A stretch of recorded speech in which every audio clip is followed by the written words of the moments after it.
আসসালামু আলাইকুম ভিউয়ার্স, আজ আপনাদের সঙ্গে শেয়ার করব রসমালাই রেসিপি। কিন্তু ছানার রসমালাই না, কিভাবে আমরা গুঁড়ো দুধ দিয়ে অল্প সময়ে পারফেক্ট একটা রসমালাই তৈরি করতে পারি সেই রেসিপিটার সকল ট্রিক্স একসাথে আপনাদের সঙ্গে শেয়ার করব, যাতে আপনারাও খুব সহজে এই পারফেক্ট রসমালাইটা তৈরি করে নিতে পারেন। আচ্ছা, শুরু করা যাক। প্রথমে মালাইটা তৈরি করব। তো মালাইয়ের জন্য একটা ক্যারামেল লাগবে আমাদের। ক্যারামেলের জন্য একটা হাঁড়িতে দিয়ে দিলাম 3 টেবিল চামচ পরিমাণে রেগুলার চিনি। এতে দিয়ে দিচ্ছি সামান্য একটু পানি। এই পানিটা আর চিনিটা দিয়ে ক্যারামেলটা তৈরি করে নেব।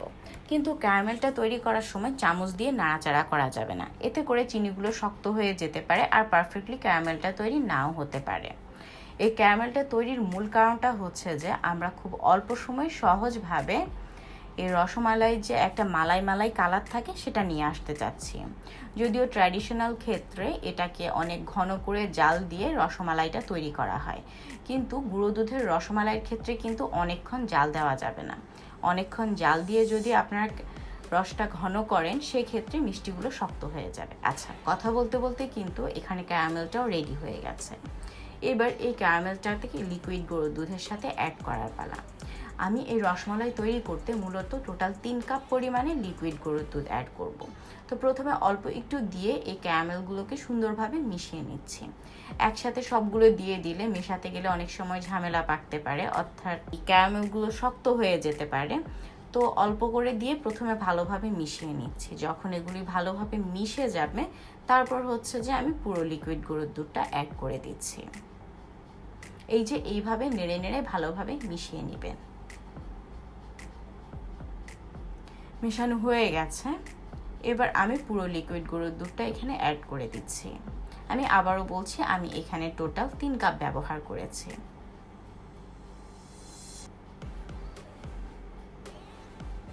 আবারও একটু নেড়ে চেড়ে দিয়ে এরপর আমি এখানে চিনিটা অ্যাড করে দিচ্ছি। মিষ্টিটা আসলে নিজের পছন্দ মতো, তো আমি এখানে হাফ কাপ পরিমাণে অ্যাড করছি। এতে করে হচ্ছে যে স্ট্যান্ডার্ড যে রসমালাইয়ের মিষ্টিটা থাকে সেরকম একটা মিষ্টি ফ্লেভার এখানে আসবে। তো আপনাদের যদি একটু বেশি মিষ্টি পছন্দ হয় সেক্ষেত্রে আর একটু বেশি বাড়িয়ে দিতে পারেন। এবার চুলোর আঁচটা একদমই লো করে এটাকে একটা পাশে রেখে দিচ্ছি আর রসমালাইয়ের মূল ডোটা তৈরি করতে চলে যাচ্ছি।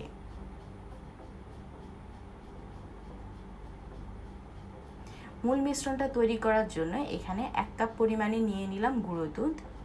এতে দিয়ে দিচ্ছি 2 টেবিল চামচ পরিমাণে ময়দা। আরও দিয়ে দিচ্ছি হাফ চা চামচ পরিমাণে বেকিং পাউডার। বেকিং পাউডার ব্যবহার করতে হবে, বেকিং সোডা কিন্তু ব্যবহার করা যাবে না। বেকিং সোডা ব্যবহার করলে মিষ্টিগুলো ভেঙে যাবে। বেকিং পাউডারটা দিয়ে এগুলোকে খুব ভালোভাবে মিশিয়ে নিচ্ছি।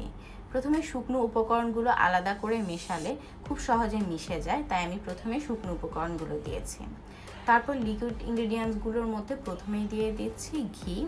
ঘি দিয়েছি আমি এখানে 1 টেবিল চামচ। 1 টেবিল চামচ ঘি দিয়ে হাত দিয়ে ঘষে ঘষে এগুলোকে আমি মিশিয়ে নেব।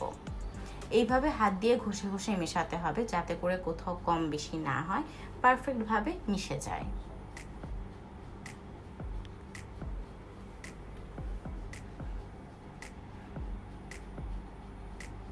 ঘিটা মিশে গেছে। এবার আমি ডিম দিয়ে এই মিশ্রণটা তৈরি করে নিচ্ছি। আমি এখানে একটা ডিমকে ফেটিয়ে নিয়েছি। তো একটা ডিম ছোটও হতে পারে, বড়ও হতে পারে। মূলত হচ্ছে যে এই মিশ্রণটা তৈরি করার জন্য আমাদের 1/3 কাপ পরিমাণে লিকুইড ইনগ্রেডিয়েন্টস লাগবে, এই ডিমটা লাগবে।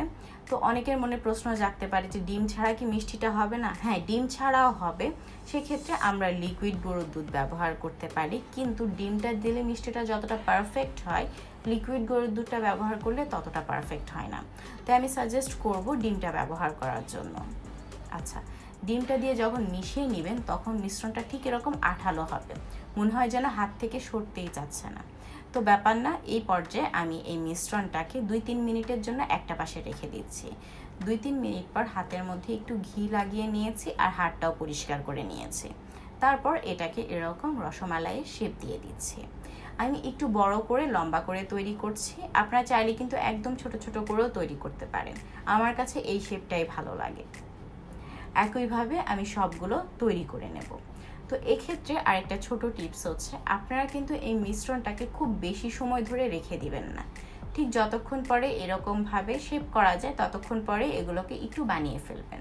যদি আমরা অনেক বেশি সময় এই গুঁড়ো দুধের মিশ্রণটাকে রেখে দিই সেক্ষেত্রে কিন্তু এগুলো অনেক শক্ত হয়ে যাবে, আর কিন্তু এই মিষ্টির শেপটা দেওয়া যাবে না। আচ্ছা, এবার কিন্তু আমরা যে মালাইটা তৈরি করে রেখেছিলাম সেটা যথেষ্ট গরম, মানে অল্প আঁচে যে রেখে দিয়েছিলাম সেই অবস্থায় আছে। এই পর্যায়ে এসে চুলোর আঁচটাকে মিডিয়াম করে দিলাম। মিডিয়াম করে তারপর এই সবগুলো মিষ্টি এখানে দিয়ে দিচ্ছি। সবগুলো মিষ্টি দিয়ে আমি এটাকে ঢাকনা দিয়ে ঢেকে দিব 3 মিনিটের জন্য। এই 3 মিনিটের মাঝে কিন্তু একবারও ঢাকনাটা খুলতে যাবেন না। যদি দেখেন যে দুধগুলো একদম উপচে পড়ে যাচ্ছে সেই ক্ষেত্রে হাঁড়ির হাতলটা ধরে একটু নেড়ে চেড়ে দিতে পারেন, কিন্তু ঢাকনাটা খুলবেন না। এই যে ঠিক 3 মিনিট পর আমি ঢাকনাটা এবার উঠিয়ে নিলাম। 3 মিনিট পরে দেখুন মিষ্টিগুলো ডাবল হয়ে গেছে বড় হয়ে। ঠিক এরকমই অবস্থা হবে 3 মিনিট পরে। এই 3 মিনিটের মাঝে কিন্তু আমাদের মিষ্টিগুলো মূল প্রসেসটা হবে। তো এই 3 মিনিট আপনারা কোনোভাবে ঢাকনা খুলবেন না, আর চুলার আঁচটা বাড়াতে কমাতে যাবেন না। প্রয়োজন পড়লে হাঁড়ির হাতলটা ধরে এভাবে নেড়ে চেড়ে দিবেন, কিন্তু চামচ দিয়ে নাড়বেন না। এই অল্প কিছু টিপস কিন্তু এই অল্প একটু সময়ের মধ্যে আমাদের ফলো করতে হবে যদি আমরা পারফেক্ট মিষ্টি তৈরি করতে চাই। আশা করি আপনারা সবাই বুঝতে পেরেছেন। আচ্ছা, হাঁড়ির ঢাকনাটা তুলে দিয়ে এরপর আমি এগুলোকে এভাবে একটু উল্টে পাল্টে দিচ্ছি।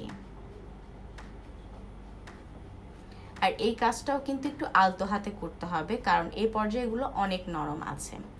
এবার চুলার আঁচটা মিডিয়াম থেকে আরও কিছুটা কমিয়ে দিয়েছি, আর এগুলোকে অল্প কিছু সময়ের জন্য একটু রান্না করে নেব। এতে করে মালাইটা আরও ঘন হয়ে যাবে আর মিষ্টিগুলো আরও একটু ফুলে উঠবে। মোটামুটি মিনিট 5 রান্নার পরে কিন্তু মালাইগুলো যথেষ্ট ঘন হয়ে গেছে, আর রসমালাইগুলো ফুলে একদম টইটুম্বর।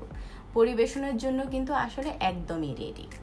তো আপনারা চাইলে কিন্তু এরকম গরম গরম অবস্থায় এগুলোকে পরিবেশন করে নিতে পারেন, কিংবা একদম ঠান্ডা ঠান্ডা করে তারপরে পরিবেশন করতে পারেন। তবে রসমালাই আমার কাছে সবসময় একটু ঠান্ডা ঠান্ডাই পছন্দ, তাই আমি একদমই ঠান্ডা করে তারপর পরিবেশনে নিয়ে এসেছি। দেখুন, একটু ভালোভাবে দেখলেই বুঝতে পারবেন কতটা পারফেক্ট হয়েছে এই রসমালাইগুলো। এখানে কিন্তু পরিমাপ করতে গেলে প্রায় 1.5 কিলোর মতো রসমালাই তৈরি হয়েছে মাত্র 1 কাপ গুঁড়ো দুধ দিয়ে। আপনারা বাসায় অবশ্যই এই রেসিপিটা ট্রাই করবেন, সবাই অনেক পছন্দ করবে। আর আমার দেওয়া সবগুলো ট্রিক্স ফলো করলে আপনাদের রসমালাই প্রথম ট্রাইতেই ঠিক এরকম পারফেক্ট হবে।